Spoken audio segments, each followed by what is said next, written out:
오늘 하나님께서 우리에게 주시는 말씀은 누가복음 6장 46절부터 49절까지의 말씀입니다. 제가 가진 성경으로는 신약 성경에는 개역개정 약 100면쯤에 있습니다. 누가복음 6장 46절부터 49절, 오늘은 세번역으로 읽도록 하겠습니다. 여러분 가진 성경 또는 화면을 보시고 천천히 우리 뜻을 생각하면서 한 목소리로 읽습니다. 시작. 너희가 나를 보고 입으로는 주님 주님 하면서도 어째서 내가 말하는 것은 실천하지 않느냐. 나에게 와서 내 말을 듣고 실천하는 사람은 바로 이런 사람과 같다. 그는 땅을 깊이 파서 반석 위에 기초를 놓고 집을 짓는 사람과 같다. 홍수가 나서 흙탕물이 그 집에 세차게 부딪혀도 튼튼하게 잘 지었기 때문에 무너지지 않는다.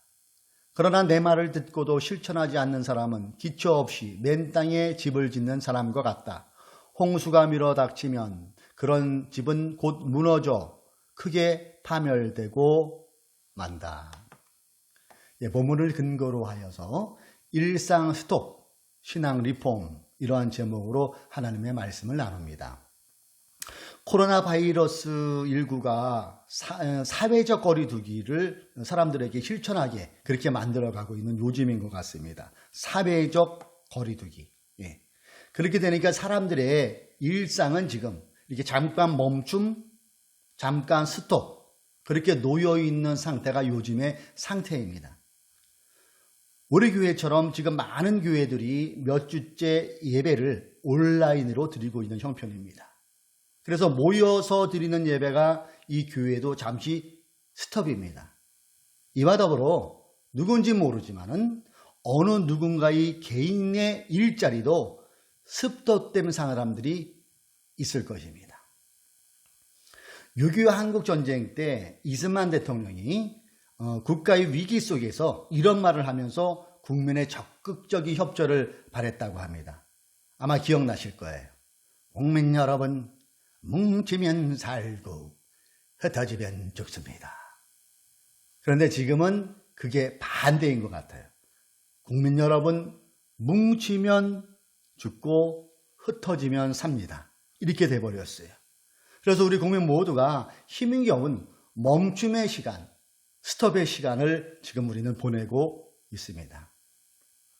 저는 오늘 말씀을 준비하면서 이 생각나는 영화가 한 편 있었어요. 그 영화를 아마 몇 달 전에 삼척 가람영화관에서 목사님들과 함께 보았던 영화인데 아마 보신 분들도 있을까 모르겠어요. 요영합니다. 영화 제목이 포드 대 페라리. 이 사실을 바탕으로 했다는 이 영화는 이 라이벌 업체죠. 포드 회사랑 그 페라리 회사랑. 그래서 자기 회사의 차가 더 우수하다는 것을 증명하기 위해서 자동차 경주에서 나가서 그 전후로 벌어지는 이야기를 그려내고 있어요. 포드 대 페라리의 대결. 명차 대 명차죠. 자동차 경주에서 벌어지는 박진감 넘치는 그런 영화고 아주 시간 가는 줄 모르고 제가 그 영화를 보았던 것 같습니다. 자, 이 영화를 보면은 자동차 경주 씬이 자주 나와요. 근데 이 자동차 경주하는 그 씬이 나올 때마다 반복되는 장면이 있더라고요. 반복되는 장면? 그것이 뭐냐면은 막 차가 달리다가 서로 레이스를 아주 치열하게 펼치다가 짧은 시간에 딱 멈춰요. 그리고 짧은 시간에 멈춘 그 시간에 그 회사 엔지니어들이 빠르게 타이어를 막 교체하더라고요. 그리고 그 외에 그 기기 작동들이 잘 되고 있나를 빠르게 점검해요. 그 다음에 또 쏜살같이 질주를 합니다. 0.001초를 다투는 그 자동차 레이스에서 잠깐의 시간에 부족된 것들을 교체하는 것처럼 코로나19를 우리의 신앙 상태를 점검하는 그런 시간으로 삼아보면 어떨까 하는 그런 생각을 해보았습니다. 자, 여기 30cm 자가 있습니다. 자, 이것을 한번 제가 잠깐 비유로 말씀드린다면 우리의 일생 아니면 우리 삶이 영혼으로 이어지는데 예수를 믿는 우리들은요. 이것을 30cm 자라고 한번 생각을 해보세요. 그러면 지금의 코로나19의 시간을 이 영혼이라는 자에 대입해 본다면은 코로나19는 몇 센치 정도 될까요? 아마도 작은 점에 불과할 수도 있을 것입니다. 코로나19 이 멈춤 시간을 이렇게 우리의 신앙을 점검하는 리폼의 시간으로 삼을 수 있다면 이 시간 또한 결코 허송세월이 아닐 수 있다는 것이죠. 오히려 지금의 이 멈춤, 지금의 이 스톱은 우리의 신앙을 견고하게 하고 우리의 신앙을 강하게 하고 우리의 신앙을 바르게 해주는 하나님의 놀라운 은혜를 경험하는 소중한 시간이 될 수도 있다는 얘기죠. 자, 그래서 저는 여러분과 함께 오늘 우리가 읽은 이 말씀을 중심으로 해서 우리가 미처 알아차리지 못했던, 우리가 미처 챙기지 못했던 우리의 신앙생활을 점검해보는 영적 리폼의 시간을 가져보았으면 합니다.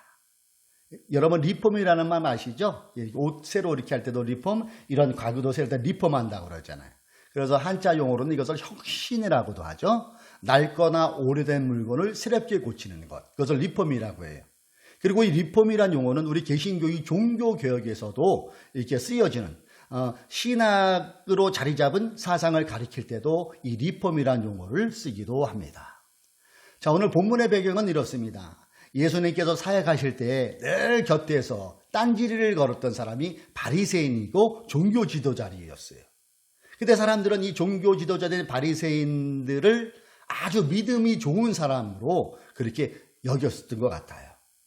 그래서 바리새인들의 이 종교 생활은 굉장히 열심이었는데 누가복음 18장을 근거로 한다면 그들의 모습이 어떻게 나오냐면요. 이 바리새인들은 일주일에 2번씩 금식을 한대요. 그리고 소득의 11조를 반드시 드렸고요. 또 남의 것을 뺏거나 불의하거나 간음하는 다른 사람들과 같지 않다고 스스로 자복하면서 길에서 큰 소리로 기도했던 사람들이 바리새인들이었다고 성경은 기록하고 있어요. 한마디로 종교 생활이, 종교적 열심이 대단했던 사람들이 바리새인이라고 생각하면 될 것 같아요. 그런데 주님께서 이들을 대하는 반응은 싸늘하셨어요. 칭찬하지 않으셨습니다. 오히려 어떻게 말씀하셨냐면 세번역으로 마태복음 23장 33절을 보면 이런 말씀이 나와요. 뱀들아, 독사의 새끼들아, 너희가 어떻게 지옥의 판결을 피하겠느냐. 바리새인들의 그 면전에서, 그 앞에서 이렇게 얘기하셨다는 거예요. 자, 그러면서 오늘 본문 48절의 말씀을 다시 한번 읽어보도록 합니다. 46절. 너희가 나를 보고 입으로는 주님 주님 하면서도 어째서 내가 말하는 것은 실천하지 않느냐. 주님은 이렇게 바리새인들을 지적하며 말씀하시면서 48절과 49절에서 비유를 듭니다. 자, 48절. 그는 땅을 깊이 파서 반석 위에 기초를 놓고 집을 짓는 사람과 같다. 홍수가 나서 흙탕물이 그 집에 세차게 부딪혀도 튼튼하게 잘 지었기 때문에 무너지지 않는다. 49절입니다. 그러나 내 말을 듣고도 실천하지 않는 사람은 기초 없이 맨 땅에 집을 짓는 사람과 같다. 홍수가 밀어닥치면 그런 집은 곧 무너져 크게 파괴되고 만다. 주님께서는 그 사람의 신앙 상태의 점검 기준을 하나님의 말씀에 대하여 행동하고 실천하며 두고 있음을 우리는 알 수가 있죠. 다시 46절을 읽어볼까요? 너희가 나를 보고 입으로는 주님 주님 하면서도 어째서 내가 말하는 것은 실천하지 않느냐. 어째서 내가 말하는 것은 하나님의 그 말씀을 제대로 실천하지 않느냐, 이 말씀이시죠. 그러니까 너희의 믿음을 행동으로 옮겨라. 너희의 믿음을 말로만 하고 폰만 잡지 말고 자랑질하지 말고 그 믿음을 실천으로 증명하라는 주님의 지엄하신 명령이시죠. 그럼에도 바리새인들은 하나님의 말씀을 실천으로 증명하기보다는 남에게 보여지는 것에 치중을 합니다. 겉 가꾸기에 더 치중을 합니다. 보여지기식으로 계속해서 나가요. 그러다 보니까 하나님의 말씀은 자연히 왜곡될 수밖에 없었고 변질시킬 수밖에 없었다는 것이죠. 이러한 보여주기식 열심은 하나님께 인정받는 신앙의 모습이 결코 아닙니다. 사랑하는 교우 여러분, 지금 우리는 본문에서 주님께서 말씀하시는, 즉 반석 위에 기초를 놓고 집을 잘 짓고 있는지를 생각해 봐야 돼요. 우리의 신앙이. 또 반대로 모래 위에 혹시 우리의 신앙의 집이 지어져 가고 있지 않는다로 살펴보아야 된다는 거예요. 자, 여기에서 우리의 신앙이 반석 위에 기초를 놓고 믿음의 집을 잘 짓고 있는지를 살펴볼 때에 저는 여러분에게 세 가지 질문으로 도전을 드리고 싶어요. 답은 안 하셔도 됩니다. 한번 내 스스로에게 한번 체크해 보세요. 내 신앙이 반석 위에 주님이 원하시는 그 기초를 놓고 신앙을 잘 하고 있느냐, 신앙생활을 잘 하고 있느냐. 그 첫 번째 질문은 나는 교회 생활에 올인하고 있지 않은가? 나는 교회 생활에 몰빵이라고 하죠. 올인을 하고 있지 않나? 한번 생각해 보라는 거예요. 여기에서 제가 이 권집사님이라는 분을 한번 소개합니다. 이 부분에서. 이 권집사님은 주일학교 교사로 봉사하시는 분이에요. 근데 어느 날 토요일 저녁에 고등학교 동창회가 있어서 늦게 한 2시쯤에 이제 집에 들어왔어요. 피곤하지요. 근데 7시에는 일어나야 돼. 왜냐하면 8시에 주일학교 교사 기도회가 있기 때문에. 그래서 교회로 가는 전철에서 부랴부랴 이렇게 몸을 일으켜서 가는데 졸립죠. 가는 내내 좁니다. 그래서 주일 아침 8시까지 교사 기도회가 좀 지나서 또 지각하고 들어갑니다. 부감 선생님의 따가운 눈총이 이 뒤통수에 느껴질 정도예요. 자, 이어서 8시, 9시에 교회학교, 주일학교, 중고등부 예배를 드리죠. 그리고 예배에 중등이부 학생들과 공과 공부해요. 그 다음에 끝이 아니죠. 교회학교 다음에 11시 어른들 대예배 드려야 돼요. 예배 후에는 성가대 연습하셔야 돼요. 그 뒤 교회 이제 점심때 되니까 교회 식당에서 점심 식사 마치면 오후 3시에 청년부 예배 들어가야 돼요. 그러니까 청년부도 이분이 또 담당을 하고 계신 거죠. 그래서 청년부들 조별 모임하고 티타임 갖고 하면 5시쯤 돼요. 근데 권지사님의 집은 서울시 노원구, 교회는 서울시 구로동. 그러다 보니까 집에 왔다 가기도 좀 뭐하잖아요. 2시간 차오니까. 그러니까 7시까지 그냥 시간을 이렇게 보내다가 7시에 드리던 저녁 예배까지 참석을 해요. 그리고 집에 돌아오면 10시가 됩니다.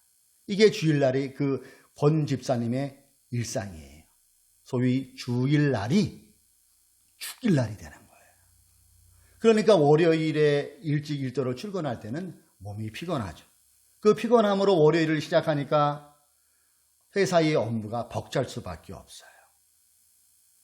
여러분에게 다시 물어봅니다. 나는 교회 생활에 올인하고 있지 않은가? 자, 두 번째 질문. 우리가 신앙이 이 기초에 잘 세워지려면은 이 질문도 한번 여러분 생각해 보세요. 두 번째 질문입니다. 혹시 나는 주일만 크리스천인가? 그러니까 주일날과 평일이 다르다는 것 같죠? 자, 여기에서는 제가 또 정안수 집사님을 소개해야 될 것 같아요. 이 정안수 집사님은 주일날 교회에서 그 모습을 딱 보면은 천사예요. 예수님 모습 같아요. 정말 경건합니다. 성령 충만한 모습, 늘 온화한 말투, 온화한 미소. 그런데 이게 교회에서뿐이라는 거예요. 집으로 돌아오면은 약간만 경건해져요. 그러다가 직장에서는 별로 경건해집니다. 교회에서만 성령 충만이에요. 직장, 또는 지역, 이웃, 가정에서는 노 성령 충만이에요. 그래서 교회에서 보여주던 그 모습은 완전히 행방불명되는 거예요. 직장에서는 인색 충만, 인상 충만, 짜증 충만의 모습이에요. 두 얼굴을 가진 사나이입니다. 혹시 우리도 이 정안수 집사님처럼 주일만 크리스찬의 모습이 우리에게 있지 않나요? 한번 체크해 보십시오. 세 번째 질문입니다. 혹시 나는 교회의 일꾼인가? 좀 더 구체적으로 달치하면은 나는 교회만의 일꾼이 아닌가? 이것을 한번 체크해 봐야 될 것 같아요. 박 권사님이십니다. 이번에는 이 박 권사님은 거의 교회 일에 모든 일에 관여를 하세요. 그래서 정말로 교회 일꾼이에요. 남들이 봐도. 그래서 교회 안에서만 맴돌아요. 그래서 여성교회의 회장이면서 이 박 권사님은 이미 우리끼리만 아는 그 튼튼한 울타리를 딱 만들어 놓은 지가 오래되었습니다. 여기가 조사오니 보전이에요. 교회 일에만 충성합니다. 남편과 자녀들 밥은 안 해줄지라도 식당 봉사는 아플지라도 아픈 몸을 이끌고 나오셔서 식당 봉사를 하시는 분이 박 권사님이세요. 교회의 모든 일에 박 권사님이 개입 안 된 데가 없습니다. 교회의 모든 구성원들이 다 인정해요. 아우, 박 권사님 교회 일꾼 맞아. 자, 이렇게 교회 생활에만 올인하고 주일에만 크리스천이고 교회에서만의 일꾼을 본문 우리가 읽은 본문 49절을 적용해 본다면 이렇게 되는 거예요. 하나님의 말씀을 잘못 적용하고 잘못 실천하고 있다는 것이죠. 바리새인들처럼. 이것은 마치 기초 없이 맨 땅에 집을 짓는 사람과 같습니다. 홍수가 밀어닥치면 그런 집은, 그런 신앙의 집은 와르르 하고 무너질 수밖에 없다는 거예요. 본문 48절의 말씀처럼 반석 위에 기초를 놓고 믿음의 집을 짓고 있는 신앙인은 그럼 어떠해야 될까요? 반대가 돼야 되지 않겠습니까? 즉 올인하는 교회 생활보다는 절제된 교회 생활이 필요하다는 거예요. 여러분, 우리는 흔히 교회 생활에 올인하는 사람들을 믿음이 좋다고도 표현을 해요. 실제로 그렇게 얘기를 합니다. 그런데요, 이렇게 믿음이 좋은 사람들이라고 생각되는 그분들을 하루를 면밀히 잘 살펴보세요. 그분들의 주일날 하루를 이렇게 다 살펴보면 보이라는 얘기죠. 주일날 이분들은 대략 한 8시 전후부터 교회에서 시작을 해요. 임원들은 더 일찍 나오죠. 일찍부터 나와서 성전 안내, 차량 봉사, 대배, 성가대 봉사, 또 식당 봉사, 부서별 모임, 집회, 또 여기에다 남녀 성교에 속한 임원들은 식사 준비, 설거지 등 교회의 온갖 허드렛 일을 이렇게 감당을 합니다. 그리고 저녁 예배까지 교회 내 여러 모임에 참석하고 밤에 집으로 돌아오면은 파김치가 되죠. 파김치가. 게다가 교회 내에서 장로나 권사 등 주요 직분자들은 담임 목사님들 눈치가 보이고 또 재직들을 눈을 의식하니까 피곤해도 새벽기도에 나가요. 참 그러니까 행동이 불편할 수밖에 없죠. 그러다가 평일에는 직장이나 가사 일로 시달리고 주일마저 제대로 쉬지 못하는 게 우리 교회 일꾼들의 현실이라는 거예요. 이러니 교인들이 평일에 사회에서 제대로 정상적인 생활을 할 수 있는 것 자체가 기적이라는 게 있습니까? 아마 전 세계 어디에서도 한국 교회 신자들보다 더 심하게 한 주일 내내 교회 일에 혹사당하는 교인들은 드물 거라고 생각이 됩니다. 그러니까 비신자 중에는 이런 말 하잖아요. 교회 나가고 싶어도 너무 피곤해서 교회 못 나가겠다고. 어느 분이 저에게 이런 말씀하신 기억이 납니다. 목사님은 월요일 날 쉬잖아요. 우리는 월요일에도 일 나가요. 얼굴이 제가 뜨뜻해졌던 그런 기억이 납니다. 자, 여러분, 이렇게 되면은 신앙의 불균형이 올 수밖에 없다고 생각되지 않으십니까? 예. 그리고 여러분에게 한번 하나 더 물어볼게요. 교회 일이 우선일 것 같습니까? 아니면 가정 일이 우선일 것 같습니까? 예, 가장 적절한 것은 균형을 잘 잡히면 좋지요. 그런데 양자택일의 극단적인 경우가 생길 때가 있어요. 이럴 때는 어떻게 하시겠어요? 가정을 돌보는 것이 우선이 돼야 되지 않을까요? 가정보다 교회에 열심히 신앙생활을 강조하는 그 부류는 어떤 부류입니까? 요즘에 힘들게 하는 신천지 집단, 이단 집단들이 이런 일을 많이 하잖아요. 가정도 천국 가면 다 소용없으니까 남편이 교회 못 가게 합니까? 신천지 못 나게 합니까? 우리 교회 못 나오게 합니까? 이혼을 감수하고서도 나오십시오. 이렇게 얘기하는 게 이단들의 공통된 행태잖아요. 그런데 요즘 은근히 이런 것들을 치는 안 되지만 따라하는 그런 교회도 있다고 생각되지 않으십니까? 그렇기 때문에 교회 생활도 반드시 절제가 필요합니다. 여러분, 성령의 9가지 열매 아시잖아요. 사랑, 희망, 화평, 온유, 자비, 융성, 충성, 온유. 마지막 9번째가 절제잖아요. 절제는 교회 생활에서도 반드시 필요합니다. 그리고 두 번째 우리가 생각해 볼 것은 주일 크리스천보다는 매일 크리스천이 돼야 돼요. 이것이 반석 위에 기초를 놓고 믿음의 집을 짓고 있는 신앙인의 모습일 수 있다는 거예요. 주일 크리스천보다는 매일 크리스천. 매일 크리스천은 뭘까요? 주일날 교회에서만이 아니라, 교회에서만이 한정되는 것이 아니라 내 삶의 전 영역에서 그리스도인담을 사는 것. 이게 바로 매일 그리스도인, 매일 크리스천의 모습이 되어야 된다는 것이죠. 그런 사람은 내가 예수를 믿는다는 그 이유 하나만으로 때로는 자잘한 손해도 볼 수 있음을 받아들이는 사람일 거예요. 양보도 할 수 있는 사람이에요. 남에게 더 나누어 주고 조금 덜 갖기도 하는 사람일 거예요. 매일 크리스천은 생색이 안 나도 왼손이 하는 일을 오른손 모르게, 오른손이 하는 일을 왼손이 모르게 선한 일을 할 줄도 아는 사람입니다. 요즘처럼 코로나19로 어려울 때는 마스크 양보 운동에도 동참도 하고, 또 코로나19 성금에 내 지갑도 과감하게 열 줄도 아는 사람일 거예요. 남의 아픔을 내 아픔으로 느끼는 공감 능력도 충만한 사람입니다. 이렇게 사는 사람이 매일매일 그리스도인다운 삶을 사는 사람의 모습이라는 거예요. 또 한 가지, 반석 위에 기초를 놓고 믿음의 집을 짓고 있는 신앙인은 어떻게 될까요? 그 사람은 교회의 일꾼보다는 하나님의 일꾼이에요. 교회의 일꾼, 하나님의 일꾼. 비슷한 말 같은데 엄연한 차이가 있는 거죠. 교회만의 일꾼은 교회의 그 목사님은 좋아하게 할 수 있지는 몰라도 하나님은 불편해 하실 수 있다는 거예요.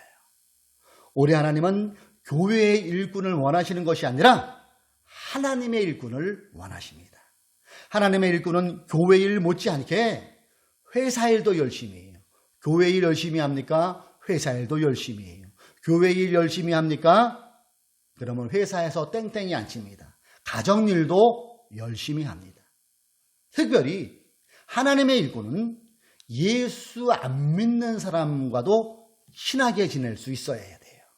오히려 불신자들을 예수의 사랑으로 섬기고 그들을 위해서 희생도 마다하지 않는 사람이에요. 그래서 그의 뒷모습에서 예수님의 모습이 보여지는, 예수님의 작은 화면으로 드러내는 그런 삶이라는 것이죠. 그리고 인격이 내재된 자연스러운 복음이 그 사람의 삶 속에서 흘러나온다는 거예요. 그래서 상대방이 안 믿는 분들이, 야, 저 사람은 진짜 예수 믿는 사람이다.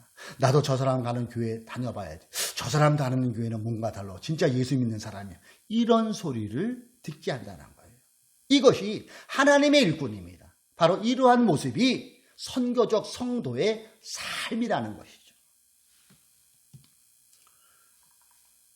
편안대리 운전사장님은 교회를 안 다녀요. 근데 이분이 어제 우리 교회에 헌금을 보내셨더라고요. 가능하면 매달 얼마씩 보내신다고 하시더라고요. 그 이유를 가만히 살펴봤더니 여러분 화면처럼 기억나시죠? 지난 성탄절에 우리 교회가 이 강릉 지역에 100분의 일하시는 대리운전 기사님의 간식을 섬긴 적이 있잖아요. 근데 그게 그 사장님이 눈높이에 섬김으로 탁 다가온 거죠.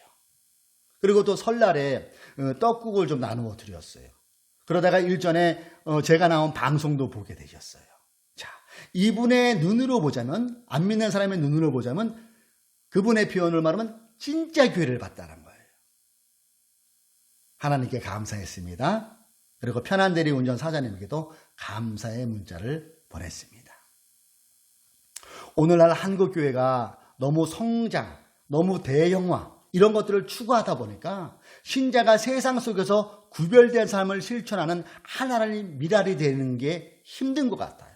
그래서 먼저 교회에 죽도록 충성하는 일꾼이 되기를 바라고 저 같은 목사들이 그렇게 유도하고 있어요.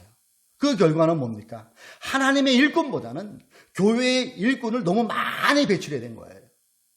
신자들을 교회의 일꾼으로만 머물게 한 저를 포함한 모든 목회자들은 이 부분에 있어서는 깊이 회개해야 될 것입니다. 평소 이 시간 주일이면 우리는 함께 모여서 예배를 드렸었습니다.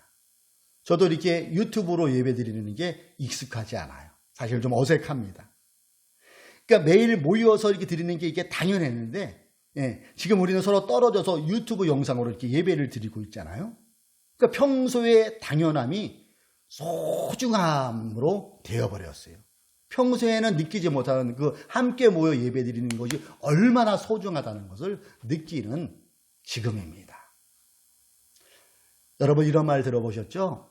피할 수 없다면 즐겨라. 어쩔 수 없다면 즐기라는 거예요. 코로나19가 현재로서는 피할 수 없는 현실일 수 있어요. 그렇다면 어떻게 해요? 즐겨야 돼요. 그 즐기는 것은 뭡니까? 오늘 제가 저와 여러분이 나눈 이 말씀이잖아요. 이 시간을 우리의 신앙을 리폼하는 시간으로 만들어 보자는 얘기예요.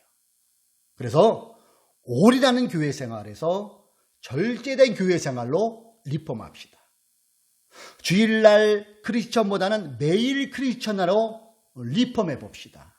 그리고 교회의 일꾼에서 하나님의 일꾼으로 리폼합시다. 코로나19의 그 멈춤 시간이, 코로나19의 그 스톱 시간이 우리의 신앙을 더욱 견고하게, 우리의 신앙을 더욱 강하게, 더욱 바르게 해주는 하나님의 놀라운 은혜를 경험하는 소중한 시간이 될 수도 있을 것입니다. 어떤 사람에게요?